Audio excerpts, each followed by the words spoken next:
আসসালামু আলাইকুম। RS news channel 24 বিডিতে আপনাদের স্বাগতম। সঙ্গে আছি আমি মোহাম্মদ রিজাউল হাওলাদার। প্রথমে আসি দেশের খবর।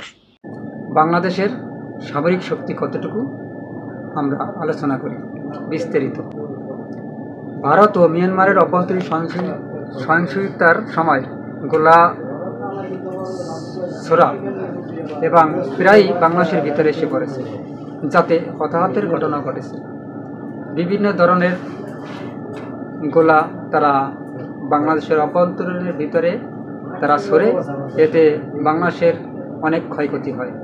বাংলাদেশের সীমান্তে বিজিবির শক্তি বৃদ্ধি করা হয়েছে, যদিও প্রতিবেশী দুটি দেশের মধ্যে যুদ্ধ জড়িয়ে পড়ায় এমন কোনো আশঙ্কা নেই। তারপরে এমন পরিস্থিতিতে সাধারণ মানুষের মধ্যেও এক ধরনের উদ্বেগ উৎকণ্ঠা লক্ষ্য করা যায়। ফলে অনেকেই বাংলাদেশের সামরিক শক্তি সম্পর্কে জানতে চায়। বিশ্বের কোনো দেশের সামরিক শক্তি কতটুকু সে বিষয়ে প্রতি বছর একটি তালিকা প্রকাশ করা হয়ে থাকে।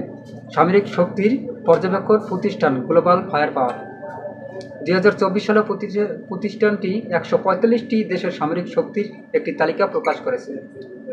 এর মাধ্যমে বাংলাদেশের সামরিক শক্তি সম্পর্কে একটি ধারণা পাওয়া গেছে। দেখা যাচ্ছে জনসংখ্যার দিক থেকে বাংলাদেশে প্রায় 20 কোটি লোক আছে।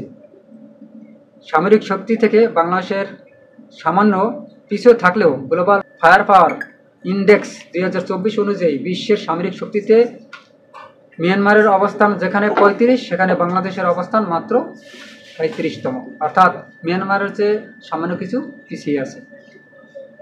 গ্লোবাল ফায়ার তালিকা তৈরির সময় দেশের সৈন্য সংখ্যা, সামরিক সরঞ্জাম, অর্থনৈতিক অবস্থা, ভৌগোলিক অবস্থান সহ 60টিরও বেশি বিষয় বিবেচনা করা হয়েছে বলে জানান গ্লোবাল ফায়ার।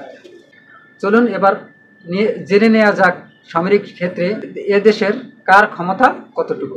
সৈন্য সংখ্যা। গ্লোবাল ফায়ার পাওয়ার প্রতিবেদন বলছে বাংলাদেশে সৈন্য সংখ্যা 1,63,000। বাংলাদেশের সামরিক বাহিনীতে নিয়মিত সৈন্য সংখ্যা আছে প্রায় 1,63,000। এছাড়াও আধা সামরিক বাহিনীতেও বাংলাদেশের অনেক সামরিক এগিয়ে রয়েছে। বাংলাদেশে প্রায় 68 লক্ষ বিশাল এক আধা সামরিক বাহিনী আছে। প্রতিরক্ষা বাজেট। মিয়ানমারের তুলনায় বাংলাদেশের প্রতিরক্ষা বাজেট 2 গুণেরও বেশি থাকা সত্ত্বেও এখানে সামরিক শক্তিতে বাংলাদেশ অনেক পিছিয়ে।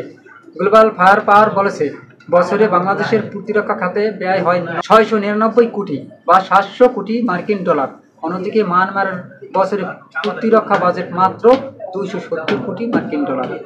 যুদ্ধ বিমান। প্রতিরক্ষা বাজেটে এগিয়ে থাকলেও মিয়ানমারের তুলনায় বাংলাদেশে কম সংখ্যক যুদ্ধ বিমান রয়েছে। প্রতিবেদন অনুযায়ী বাংলাদেশের বিমান বাহিনীর কাছে 216টি বিমান রয়েছে, যেখানে যুদ্ধ বিমান রয়েছে 44টি, অন্যদিকে রয়েছে 293টি। বাংলাদেশের সামরিক বাহিনীর কাছে বিশেষ যুদ্ধ বিমান রয়েছে 4টি। এছাড়াও বাংলাদেশের রয়েছে 73টি হেলিকপ্টার। এক্ষেত্রে বাংলাদেশের কাছে অনেক হেলিকপ্টার না থাকলেও ট্যাঙ্ক, বাংলাদেশের 705টি ট্যাঙ্ক রয়েছে। অন্যদিকে সামরিক ট্যাঙ্কের সংখ্যা পিছিয়ে থাকলেও অন্যান্য সামরিক যানের সংখ্যা এগিয়ে রয়েছে বাংলাদেশ। প্রতিবেদন অনুযায়ী বাংলাদেশের সামরিক বাহিনীর কাছে সব মিলিয়ে 13,000-এর বেশি সংখ্যক সামরিক যান রয়েছে। মিয়ানমারের রয়েছে মাত্র 8,000। কামান। বাংলাদেশের কামানের সংখ্যার দিক দিয়ে বাংলাদেশের চেয়ে অনেক এগিয়ে রয়েছে মিয়ানমার। দেশটিতে সামরিক বাহিনীর কাছে 2,000-এরও বেশি কামান রয়েছে, যার মধ্যে স্বয়ংক্রিয় 215টি।